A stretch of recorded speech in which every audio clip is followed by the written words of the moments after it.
Hello friends, কেমন আছো তোমরা সবাই? আশা করছি ভালোই আছো। আমি আজকে বানাচ্ছি একদমই বাটাবাটি ঝামেলা ছাড়া খুব সিম্পলভাবে একটা রেসিপি। তো এই রেসিপিটা খেতে খুব ভীষণই ভালো লাগে, আর যারা নিরামিষ খায় তাদের জন্য তো খুবই ভালো।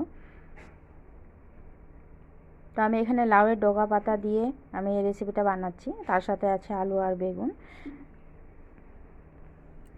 তো প্রথমেই দেখো লাউয়ের কচি কচি ডগা আর পরিমাণ মতো বেগুন আর আলু একসাথে সুন্দর টুকরো টুকরো করে কেটে নিয়েছি।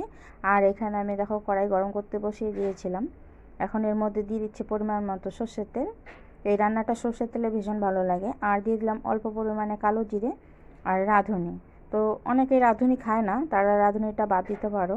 তা আমার রাঁধুনির ফ্লেভারটা এই সবজির মধ্যে খুব ভালো লাগে, তাই দিয়ে দিলাম। আর দিয়ে দিলাম 2 থেকে 3টে শুকনো লঙ্কা, থেতো করা আদা। ফোড়নটা একটু ভাজা ভাজা হয়ে এলে দিয়ে দিচ্ছে কয়েকটা চেরা কাঁচা লঙ্কা, একটু ঝাল ঝালের জন্য। ফোড়নটা দেখো সুন্দর হয়ে এসছে। এখন দিয়ে দিব আমি কেটে রাখা সবজিগুলো। তো আমি আলু আর বেগুন কিন্তু একই রকমভাবে কেটে নিয়েছি, একটু টুকরো টুকরো করে। আর কচি লাউয়ের যে পাতা সহ ডগাগুলো আছে সেগুলোকে দিয়ে দিচ্ছি, দিয়ে একটু নাড়াচাড়া করে মিশিয়ে নেব। মেশানোর পর এখন দিয়ে দিব পরিমাণ মতো লবণ আর দিয়ে দিচ্ছি হলুদ। তো হলুদটা অল্প পরিমাণে দিলে এই সবজিটা ভীষণ ভালো লাগে, অতটা লাগে না। আর কোনো মশলা এর মধ্যে আমি দিচ্ছি না। তোমরা চাইলে আদা জিরা বাটা দিতে পারো, এতে করেও ভীষণ টেস্ট হয়। এখন সবজিটাকে বেশ কিছুক্ষণ আমি নাড়াচাড়া করে ভালো মতন কষিয়ে নিব।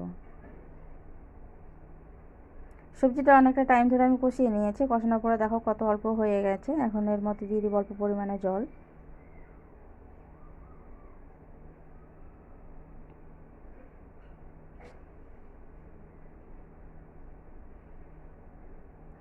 জলটা তোমরা বুঝে দেবে কী পরিমাণে রাখবে, সেই অনুযায়ী জল দেবে। এখন দিয়ে ঢাকা দিয়ে দিচ্ছি। সবজিটা রেডি হতে হতে চলো আমার ফুলের গাছগুলো একটু দেখে আসি। তো ফুল গাছগুলো আমার জানলার ধারে লাগানো আছে। তো দেখো কত সুন্দর হয়েছে। আর এখানে একটা বাম্বু ট্রে লাগানো ছিল, কিন্তু ছাগলে খেয়ে নিয়েছে। একটু একটু গ্রো করছে এখন গাছটা। এদিকে ফুল বাগান থেকে ঘুরতে ঘুরতে দেখো আমার সবজিটাও রেডি হয়ে গেছে।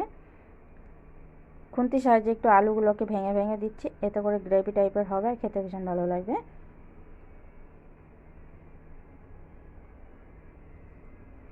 যারা নিরামিষ পছন্দ করো তারা এইভাবে রান্না করে খেয়ে দেখবে, ভীষণ টেস্টি লাগে। আর অন্য কোনো সবজি লাগবে না, গরম গরম ভাতের সাথে তো দারুণ লাগে। একবার হলেও বাড়িতে ট্রাই করে দেখো।